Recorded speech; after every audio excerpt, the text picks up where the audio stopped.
네, 최근 대통령 사선 연임에 도전했다가 부정선거 논란에 휩싸였던 볼리비아의 모랄레스 대통령이 결국 사퇴를 했습니다.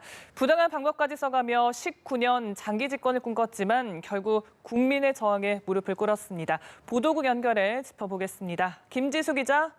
네, 말씀하신 대로 에보 모랄레스 볼리비아 대통령이 선거 부정 논란 속에 결국 대통령직을 내놓기로 했습니다. 선거 부정은 없었다며 버텨온 모랄레스 대통령은 대선 과정에 부정이 있었다는 미주기구의 감사 결과 발표에 이어 군과 경찰마저 사퇴를 요구하며 압박하자 결국 물러나게 된 겁니다. 모랄레스 대통령은 TV 연설을 통해 대통령직에서 물러난다고 밝혔습니다. 모랄레스 대통령이 사퇴 발표는 사선 연임에 도전한 지난달 20일 치러진 대통령 선거 이후 3주 만입니다.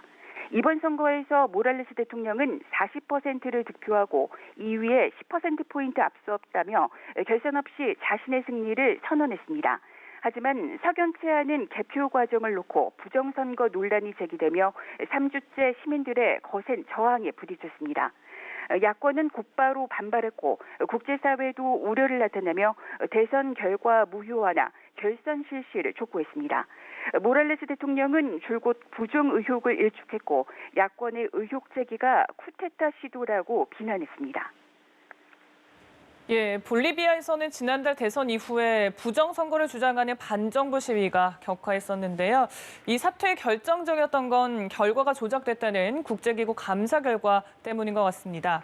네, 미주기구 OAS가 선거 부정을 시사하는 감사 결과를 발표하자 모랄레스 대통령은 더 버틸 명분이 부족해졌습니다. OAS는 지난달 선거 과정에서 투표 시스템의 여러 부정과 정보 시스템 조작이 발견됐다며 선거 결과를 무효로 하고 새 선거 절차를 시작해야 한다고 권고했습니다. 결국 모랄레스 대통령은 OAS의 감사 결과 발표 직후 기자회견을 열고 선거관리당국을 개편해 새 대선을 치르겠다고 한 발 물러섰는데요. 이때까지만 해도 헌법상 역할을 다해야 한다며 내년 1월까지인 임기를 다 채우겠다고 밝혔으나 군 수장까지도 나서 사퇴를 종용하자 결국 몇 시간 만에 사퇴를 발표하기에 이르렀습니다.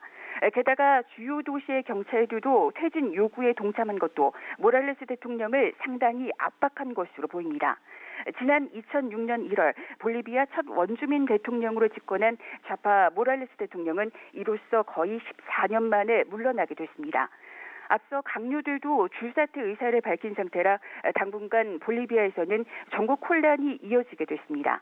남미에 위치한 볼리비아는 천연가스 등 자원 부국으로 알려졌습니다. 지금까지 보도국에서 전해드렸습니다.